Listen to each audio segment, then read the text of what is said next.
What's going on, everybody? Mortem here, this time bringing you an update of sorts to a video I made back in early 2022 talking about some of the games that I still play in my spare time, essentially. And given that I play games so much and 100% them for reviews, obviously that's a point of curiosity for some people, and in particular I had actually been getting some comments on that old video asking for an update a few years later, which is obviously what this video is. Now with that said, right at the beginning of the video, probably important to note that my spare time is extremely minimal, though that has actually somewhat changed just very recently. Generally speaking, between taking care of my son and, of course, playing games for reviews, I don't exactly have a lot of time to do much else. But seeing as my son has started school, that load is a little bit lighter these days, but that's neither here nor there, I suppose. Now, a couple of these I think might surprise people, and still others are missing for the list for reasons we're about to get into, because I'm going to divide this up into a couple different sections. For starters, some honorable mentions, so to speak, at the beginning of games that I have been playing a lot of, but I've been intentionally avoiding for reasons, simply because I know people will ask, but the other half, of course, being more to the point of the title of the video. So right away, what are those honorable mentions? Well, if you know the channel at all, you know that I love to play a good ARPG, if only to relax, as they're great games to simply play in a slightly more casual manner, but I've been intentionally avoiding them, even though I really love games like Diablo 2, etc. And the reason for this right now is simply that there's a lot on the horizon I have to cover in that regard, and I don't want it to feel too much like work. So we've got the expansion to Diablo 4 coming, Path of Exile 2 is supposed to be getting an early access thing at some point,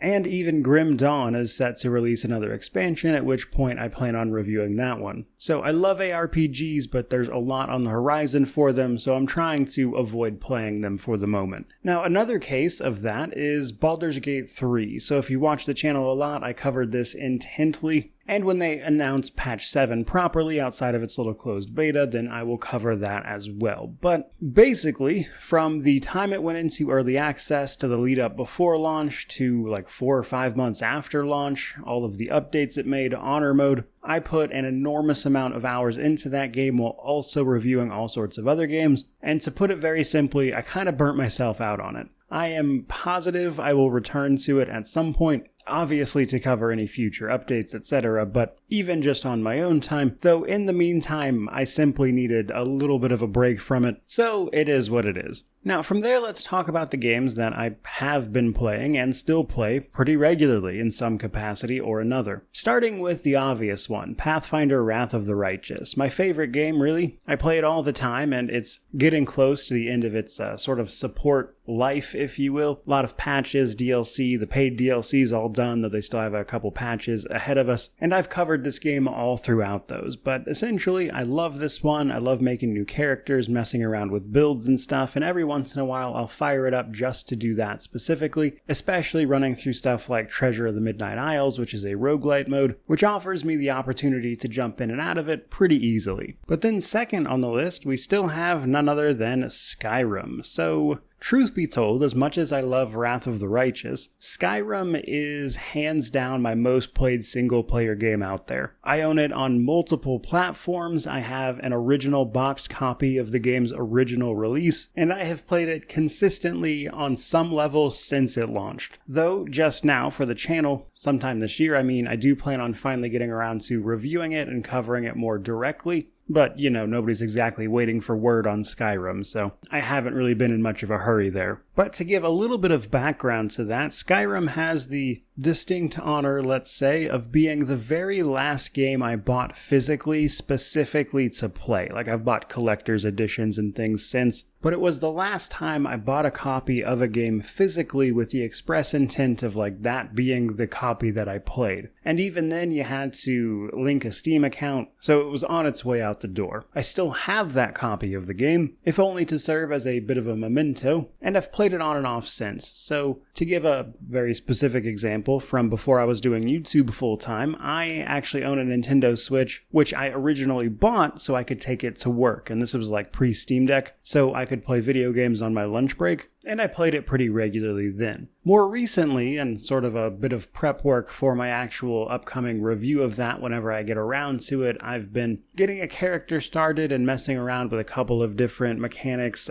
specifically around like unarmed damage and kind of seeing what I can do there in terms of the anniversary edition of the game to make that fun, as I've never tried to beat that game completely unarmed as much as I've played it, which is exactly what I did for my Oblivion review as well, so I thought that might kind of be a fun through line, just as an example. But I think probably the only shocking thing I could tell you is that all of that playtime, all of those years, has been done with extremely minimal mods. In fact, the very few mods I was using were basically replaced by the Creation Club stuff, so I stopped using them when they were added through more official channels. Another game I still play pretty regularly though is Vampire the Masquerade Bloodlines. A classic, to be sure, and one of my personal favorites, but something about Bloodlines is just so unique and enticing that just every once in a while, probably like once a month or so, I've got to fire it up. It stays installed on my computer, in fact, just so I can play through a couple of missions, and honestly at this point I've beaten the game with every single clan, pretty much every way you could think of, but I still just want to jump in and run through a couple missions here and there every now and again. And if I'm being honest, at this point I would say playing Bloodlines 2 for me is kind of like watching a TV show where you know where everything happens, and that's kind of the charm of it. So it's admittedly a sort of little comfort game for me at this point where I can simply enjoy it for what it is, put it down for a while, walk away, and know it's going to be there in exactly that same state when I come back. Which brings me to my second to last entry, which is none other than Starfield. So Starfield itself launched to, I would say, a pretty polarizing reception, and to this day retains a mixed rating over on Steam as an example. So personally, I would say I enjoyed the game a lot more than most people, obviously, but I'm certainly not blind to its faults, exploration in particular, and all of that was mentioned during my actual review of the game. But truth be told, I still really enjoy it. I'm very much so looking forward to its upcoming DLC, Shattered Space,